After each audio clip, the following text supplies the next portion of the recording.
de que hoy le pedimos a Él para que esa palabra se haga viva en nuestro corazón, se revele y la vivamos, porque la palabra de Dios es viva. La palabra de Dios no solamente es el alimento que nos fortalece, no solamente son los principios, los fundamentos de nuestra fe que nos mantienen firmes en la roca, enraizados en la roca, sino que la palabra de Dios hecha viva en nosotros nos mantiene precisamente en esa vivencia, en esa visión de saber que Él está en nosotros, que el Espíritu Santo habita en nosotros y nos guía a toda verdad a través precisamente de esa palabra revelada. Así de que en el nombre de nuestro Señor Jesucristo le pedimos a Él que Él obre ese milagro en nosotros. Hemos venido, lo decía la semana pasada, de alguna forma caminando con el Señor, ¿sí? A través de lo que el apóstol San Juan plasma en el Evangelio, de cada paso que fue dando el Señor y cómo cada palabra de Él, cada acción tiene un propósito específico, no solamente para sus discípulos que en ese momento le rodeaban o le seguían, o aquellas personas que estaban a su alrededor, sino para nosotros el día de hoy. Nosotros, su iglesia, nosotros que somos esos miembros de esa iglesia visible en este mundo. El día de hoy, en este viaje de la mano del Señor, recibiendo su palabra, vamos a recibir no solamente uno de los principios fundamentales de nuestra fe que nos llenan de gozo, de seguridad, de alegría, de agradecimiento por lo que el Señor ha hecho, está haciendo por nosotros. Una palabra que si se hace viva en tu corazón va a transformar completamente aquello que en nosotros existe desde el principio. Cuando Él nos creó, Él nos hizo a su imagen y semejanza, puso de su espíritu. Y esta es una palabra que viene directamente a fortalecer ese espíritu que Él nos ha dado con una declaración para toda la eternidad. En este pasaje de la vida del Señor le vemos también actuando y tratando con sus discípulos y con una serie de personas que algunos eran de su círculo íntimo, de sus amistades, y aquellos judíos que estaban siempre presentes en los momentos en que el Señor o dejaba una palabra o hacía algo que para ellos eran señales o interactuaban con Él.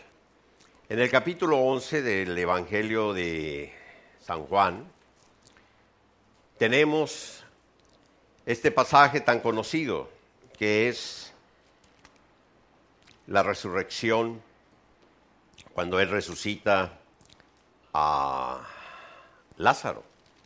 Creo que todos, bueno, más que la resurrección vamos a empezar por su muerte, la muerte de Lázaro.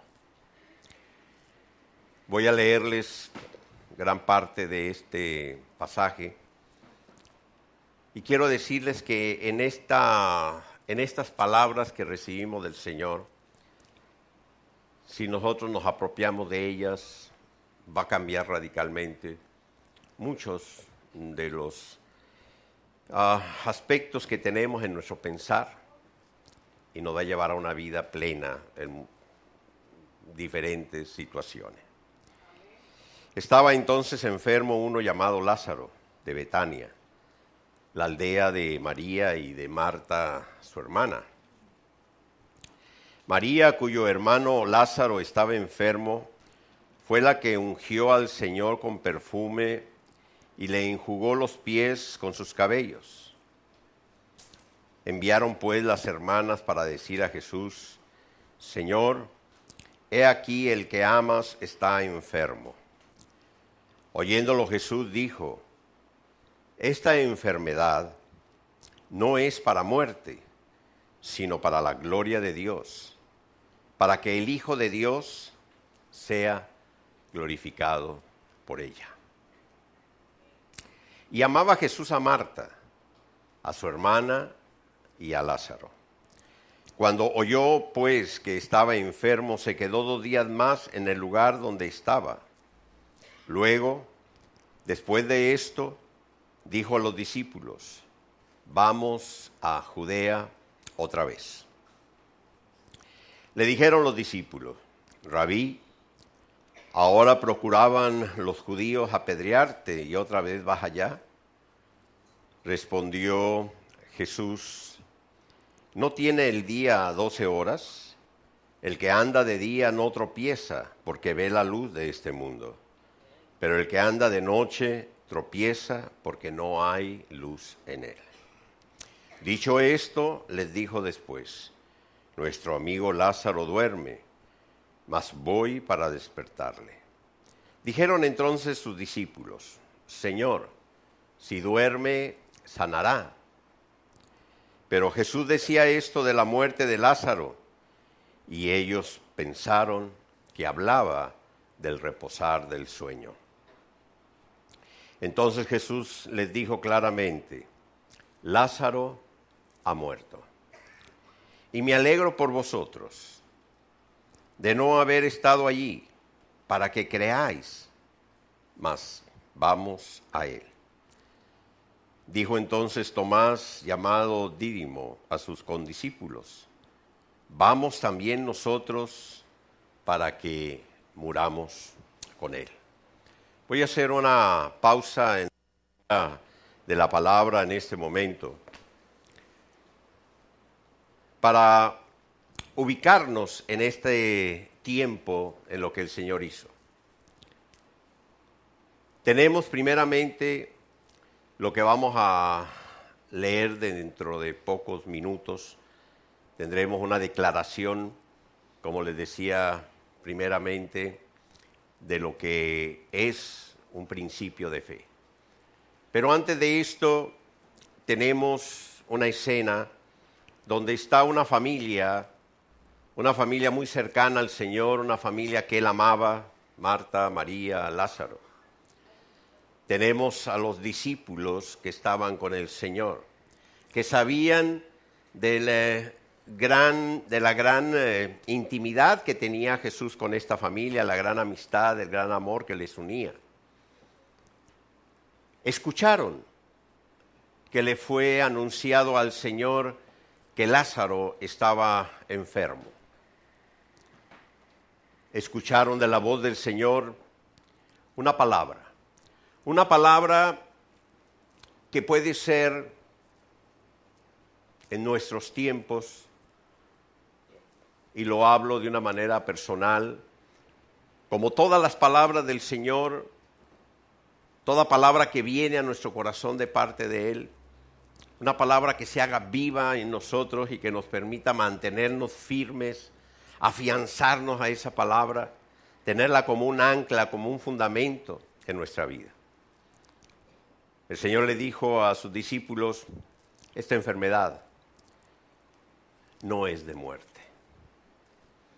Y les hablo como una experiencia personal, como un testimonio, porque un día, hace algunos años, estando yo predicando aquí en este mismo lugar, se encontraba de visita el profeta Manuel Laguna entre nosotros, y se acercó a mi esposa y le dijo: el Señor me ha dado una palabra, dile a Luis que su enfermedad no es de muerte.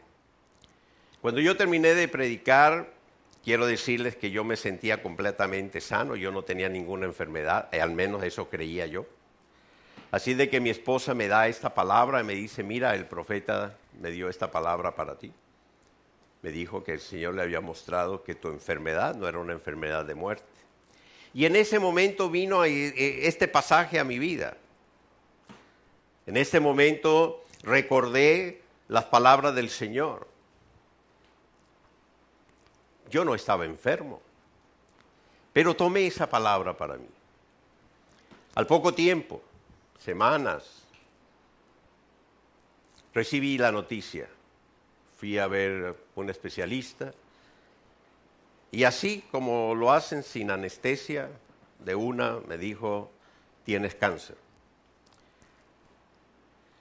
Después del impacto de la noticia, inmediatamente vino a mi mente, desde mi espíritu, esa palabra que yo había recibido. Tu enfermedad no es de muerte. Y en ese momento me aferré a esa palabra. Y recordé este pasaje cuando el Señor le dijo a sus discípulos, esto es para que el Hijo de Dios se glorifique. Así es de que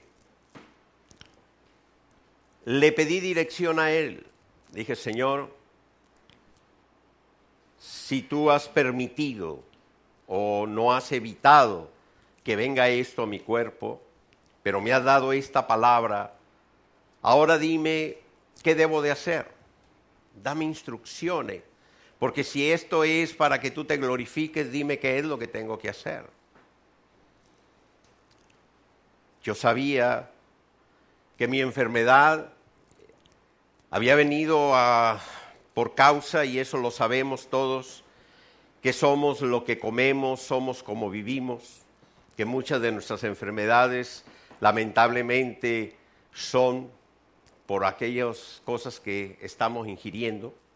De hecho, quiero hacer un paréntesis para todos los que viven aquí en Venezuela. Hoy en la mañana me informaba una de las doctoras que hace vida aquí con nosotros que han aumentado las intervenciones de vesícula de una manera alarmante. Y se debe primordialmente al tipo de aceite que se está consumiendo. Son aceites de muy mala calidad.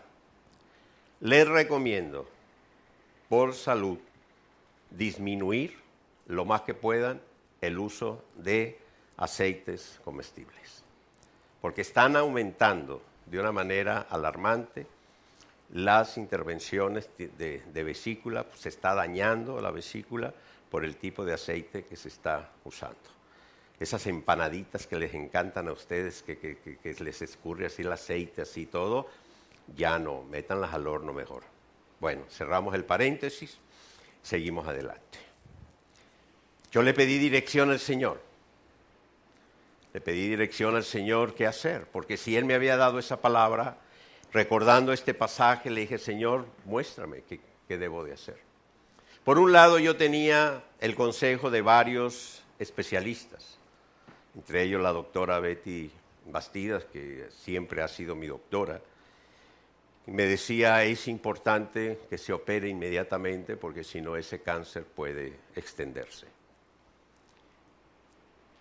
Después de haber orado y de pedirle dirección al Señor, ese día, ese mismo día, por la mañana, vino a mi oficina una persona que nunca me había visitado. Nos conocíamos, nos estimábamos mucho, yo le tenía mucho respeto. Él ya partió con el Señor, nuestro hermano Carlos Fuchán. Él vino a mi oficina y me dice, pastor, me enteré que usted tiene cáncer. Le dije, sí. Me extrañó que supiera, pero recién había pasado esto. Me dice, quiero darle un consejo. Antes de que haga cualquier cosa, vaya y visite a este doctor. Y me dio una tarjeta, pero este doctor estaba en Barquisimeto, está aún en Barquisimeto. Hablé con mi esposa y le dije, mira, estuve orando, le pedí al Señor dirección de qué teníamos que hacer y sucedió esto. Así de que yo lo tomo como de parte del Señor, vamos a ir a Barquisimeto. Los especialistas que tenía aquí me decían, tiene que operarse. Y resulta que el doctor que fui a ver a Barquisimeto era un doctor naturista. No era cirujano, no era oncólogo, no era nada más que naturista. Así de que, poniéndolo en una balanza del razonamiento, los especialistas de aquí me decían, ¿usted cree que se va a sanar comiendo zanahorias crudas únicamente? Por decir algo, ¿no? Pero yo tenía una palabra de parte de Dios. Durante 8 meses me mantuve comiendo sano como este doctor me indicó, haciendo lo que él me dijo. Y empecé a ver cómo mi cuerpo efectivamente empezó a luchar contra el cáncer. Y mes a mes iban bajando mis valores, iba ganando la batalla. Pero él me había dicho que había 3 elementos que eran claves para el cáncer: la alimentación, el estrés, la forma en que manejamos nuestras emociones, ¿sí? Y sobre todo el evitar cosas que contaminaran mi cuerpo. Un día a los 8 meses tuve una situación bastante fuerte, me faltó templanza y me molesté mucho. Y en un solo día propiamente perdí todo lo que había ganado en 8 meses. Acudí a la cirugía, estaba allí la doctora Betty Bastidas presente. Cuando el cirujano me abrió, ya no quería seguir operando porque a simple vista ya el cáncer se había extendido. Pero allí estaba ella y le dijo: no, doctor, siga, porque él tiene una palabra a la cual se ha aferrado. El caso es de que no quiero tomar mucho tiempo hablando de esto. Después de esa operación se envió mi tumor a ser analizado a Caracas. Y cuando regresaron los resultados decían claramente: no había traza alguna de cáncer en eso. Yo tengo aún el día de hoy las biopsias que me hicieron, 6 biopsias antes de la operación donde estaba localizado el cáncer en mi cuerpo. Así es de que Dios hizo el milagro. ¿En qué momento? No lo sé. No sé si en el momento en el que estaba en el quirófano, no sé si después, no sé cuándo. Pero aquella enfermedad que vino a mi cuerpo me ha servido desde hace más de 10 años para darle la gloria al Hijo de Dios, porque Él fue el que me sanó.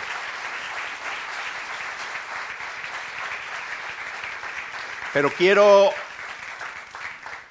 regresando al texto, que veamos lo siguiente. Los discípulos del Señor escucharon al Señor decir: esta enfermedad no es de muerte, es para que el Hijo de Dios sea glorificado. El Señor decidió aún permanecer 2 días más. Y cuando el Señor decide regresar, ellos tenían temor, porque recién habían estado en Jerusalén. Recuerdan cuando el Señor confrontó a los judíos, que les dijo que por qué decían que Él blasfemaba por decir que era el Hijo de Dios, y los confrontó con las Escrituras, ¿sí? Los judíos se molestaron y quisieron apedrearle, tuvo que salir. Así de que los discípulos iban con temor porque sabían que Betania estaba muy cerca de Jerusalén, sabían que era probable que aquellos judíos le encontraran. Pero cuando ellos llegan a las cercanías de la casa de Marta, de María y de Lázaro, encontraron lo siguiente. Hallaron que hacía ya 4 días que Lázaro estaba en el sepulcro. Versículo 18. Betania estaba cerca de Jerusalén, como a 15 estadios, y muchos de los judíos habían venido a Marta y a María para consolarlas por su hermano. Entonces Marta, cuando oyó que Jesús venía, salió a encontrarle, pero María se quedó en casa. Y Marta dijo a Jesús: Señor, si hubieses estado aquí, mi hermano no habría muerto. Mas también sé ahora que todo lo que pidas a Dios, Dios te lo dará. Jesús le dijo: tu hermano resucitará. Marta le dijo: yo sé que resucitará en la resurrección, en el día postrero. Le dijo Jesús: yo soy la resurrección y la vida. El que cree en mí, aunque esté muerto, vivirá. Y todo aquel que vive y cree en mí, no morirá eternamente. ¿Crees esto? Le dijo: sí, Señor. Yo he creído que tú eres el Cristo, el Hijo de Dios, que has venido al mundo. quiero que vean lo siguiente. Los discípulos del Señor, los que caminaban con Él, los que estuvieron a su lado durante gran parte de su ministerio, aquellos que le habían escuchado hablar con la autoridad que Él hablaba, que le habían visto hacer aquellas señales que solamente Él hacía, ellos aún no habían creído. Y así lo dice el Señor, ¿sí? Cuando les dijo a ellos, ¿sí? Me alegro por vosotros de no haber estado allí para que creáis. O sea, ellos todavía no creían. Sus discípulos no creían todavía que Él era el Hijo de Dios, que Él era el Cristo. Cuando llega con esta mujer,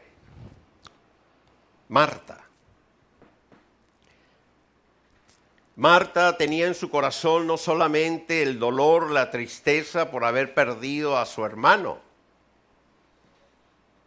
Tenía también el dolor en su corazón porque su amigo, el maestro, a quien ella amaba, que había estado compartiendo con ellos esas palabras de autoridad que tiene el Señor, no había acudido a su llamado. Ella le dijo, si tú hubieses venido, mi hermano no hubiese muerto. Así de que había en su corazón también eso. Quiero que vean algo. Aún el Señor no llega a la tumba de Lázaro. El Señor sí sabía lo que iba a hacer, el Señor sabía lo que iba a pasar. Todo fue planificado paso a paso por el Señor. Pero ella no sabía lo que iba a pasar. El Señor le dijo, Marta, tu hermano resucitará. Y ella dijo, sí, Señor, yo sé que va a resucitar. Porque ella creía en la resurrección postrera. Y aquí es donde el Señor deja establecido uno de los fundamentos de nuestra fe. Una palabra que viene de Él, que cuando se hace viva en nuestro corazón, es un fundamento que nos afianza, que nos llena de gozo, que nos llena de paz, de confianza, de esperanza.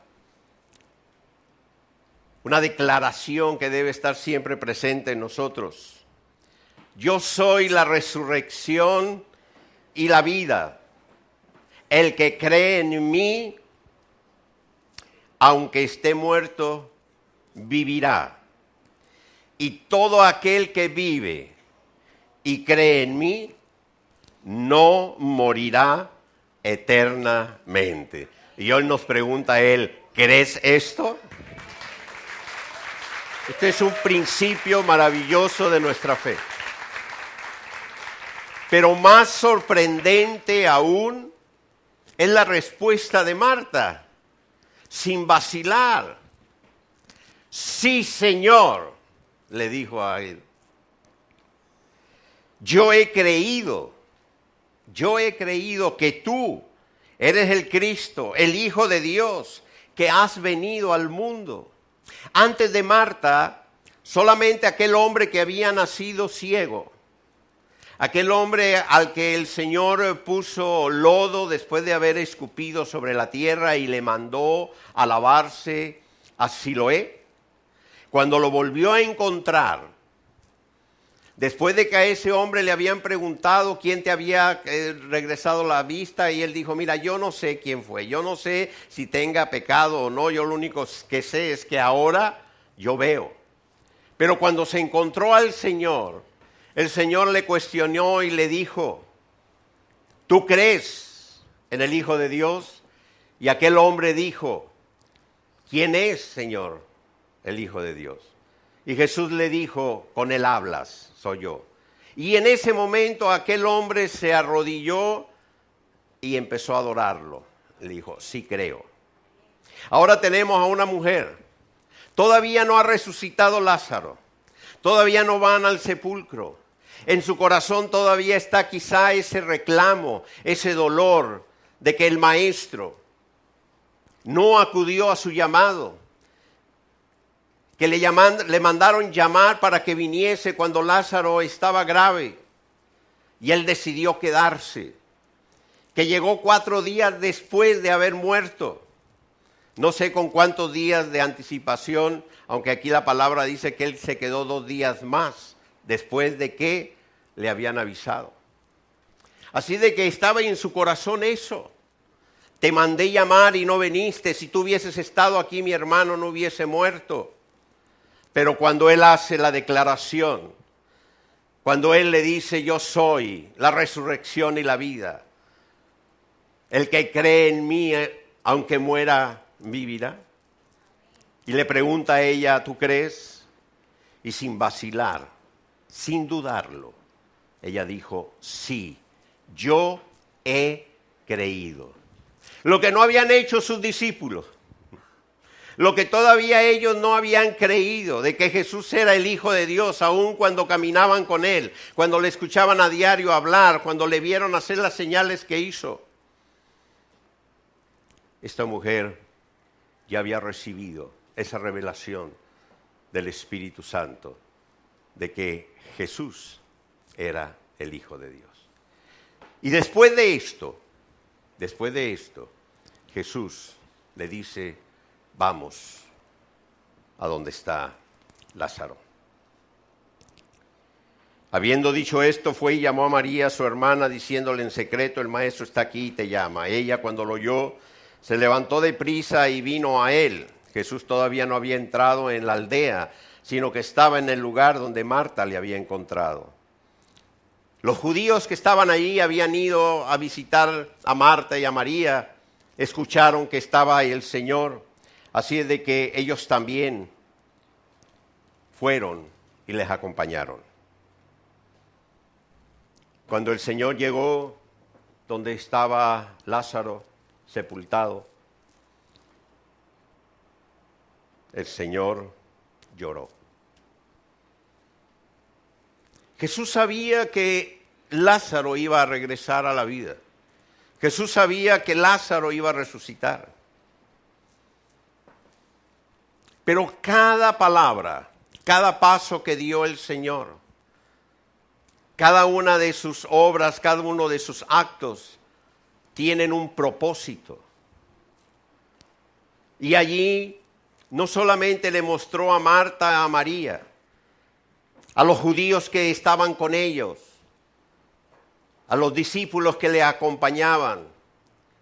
Y hoy nosotros sabemos que Jesús, como hombre, sentía lo mismo que sentimos nosotros cuando perdemos a un ser que amamos. Que como hombre tenía la capacidad de expresar sus sentimientos y sus emociones. Muchos a veces tienen a Jesús como un superhombre, como alguien sobrehumano, pero la palabra del Señor establece claramente que Jesús, dejando su divinidad, vino como hombre a este mundo para pagar por nuestro pecado. La única diferencia a nosotros es que Él fue concebido por obra del Espíritu Santo. Pero ante Marta y María, ante los judíos y sus discípulos, Jesús lloró ante la tumba de su amigo. Dijeron entonces los judíos, mirad cómo le amaba. Y algunos de ellos dijeron, ¿no podía este que abrió los ojos al ciego haber hecho también que Lázaro no muriera? Y entonces Jesús hizo lo que sabemos frente a la tumba de Lázaro. Llamó a Lázaro, se levantó y salió a la vida. El Señor dijo que la enfermedad de Lázaro sería para que el Hijo de Dios fuera glorificado. Pero ¿dónde es que el Señor se glorificó más? Cuando Marta le dijo, sí, Señor, he creído que tú eres el Hijo de Dios, el Cristo que ha venido a este mundo, o cuando le dijo a un cadáver, levántate y ten vida. Hoy el Señor es glorificado cuando cada uno de nosotros entregamos nuestra vida a Él. Él se glorifica cuando cada uno de nosotros le decimos: Señor, he creído que tú eres el Hijo de Dios, que tú eres el Cristo, que tú moriste en la cruz para el perdón de mis pecados, que tú derramaste tu sangre para que yo tuviese salvación y vida eterna. Allí es donde glorificamos al Hijo de Dios. Los milagros, muchos lo vieron, las señales, muchos las seguían, pero pocos fueron los que le dijeron: he creído en ti. Tú eres el Hijo de Dios. Y hoy recibimos esta palabra que, como les decía anteriormente, haciéndose viva en nosotros, nos da una plena seguridad de saber que si hemos creído en Él, viviremos eternamente. Que la muerte para nosotros no es más que un cerrar de ojos en lo físico, y que nuestros ojos espirituales que ya han sido abiertos se encontrarán frente a su presencia, donde seremos transformados y viviremos eternamente con Él. Esto es lo que este pasaje nos deja. Esto es lo que esta acción, que fue una de las últimas que hizo el Señor, porque a raíz de eso, aquellos judíos que estaban a su alrededor, algunos creyeron en Él, pero otros empezaron a hablar del Señor. Fueron y llevaron las noticias a los religiosos, a los sumos sacerdotes. Y el sumo sacerdote les dijo: tenemos que acabar con él, porque si no muchos van a creer. Y si muchos creen en él, entonces vendrán los romanos y acabarán con nosotros. Y de una manera profética dijo: es mejor que muera uno por toda la nación y no que la nación sea destruida. Y Él murió, no solamente uno por una nación, sino por todos aquellos que Él ha llamado a su reino. No solamente empezaron a ir en contra de Jesús, sino que dijeron: debemos matar también a Lázaro, porque Él dará testimonio y otros creerán en Él. 2000 años han pasado y día a día muchos siguen creyendo en Jesús como el Hijo de Dios, como el Cristo. Y el Señor sigue siendo glorificado. La palabra revelada a nuestro corazón nos fortalece. La palabra revelada en nuestro corazón hace que nuestra fe siga creciendo, siga madurando, cada vez sea más fuerte esa fe. El apóstol Pablo decía: para mí el morir es ganancia, pero tengo un propósito que cumplir. Y todos nosotros tenemos un propósito y cumpliremos ese propósito. La muerte tiene su aguijón, sí. Nuestra carne fue diseñada para luchar por la vida, pero nuestro espíritu anhela regresar al Padre, porque fuimos creados a imagen y semejanza de Él. Y el espíritu que Él puso en nosotros anhela regresar a casa. Pero vivimos en este cuerpo. Y Él ha sido diseñado para eso. ¿O tú estás pendiente de tu respiración? ¿O acaso tú controlas las funciones de tus órganos, de tu corazón o de tu hígado, o de todos estos órganos que son vitales para la vida? No, ellos funcionan por sí solos. Tú no tienes que estar pendiente de me toca respirar, tengo que exhalar. No, eso es automático. De hecho, no sé si a ustedes les ha pasado que a veces estando dormidos se suspende la respiración y despiertas todo asustado. Ay, todavía no, Señor, no. Bueno, no sé si a alguno de ustedes les ha pasado. ¿Hay alguien que se haya despertado asustado diciendo: ay, Señor, todavía no? ¿Sí? A mí me ha pasado. Ay, sientes que algo pasó, ¿no? ¿Por qué? Porque el cuerpo, la carne, fue diseñada así. De repente algo sucede, se te corta la respiración y hay una alarma y despiertas todo asustado. Pero esta palabra, donde se hace viva es en el Espíritu. Porque es el Espíritu el que vivirá eternamente. Esto es polvo que se queda. Pónganse de pie, vamos a darle gracias al Señor. Gracias, Padre, por esta palabra maravillosa. Y quiero decirte que si tú recibes algún día una palabra que viene de parte del Señor, así como esa palabra que el Señor dijo, esta enfermedad no es para muerte. Hay muchas palabras que vendrán a tu vida y cuando tú tengas esa convicción de que es el Señor el que te está hablando, toma esa palabra para ti como una ancla. Toma esa palabra y aférrate a ella. Cuando tienes una palabra de parte de Dios, tómala para tu vida.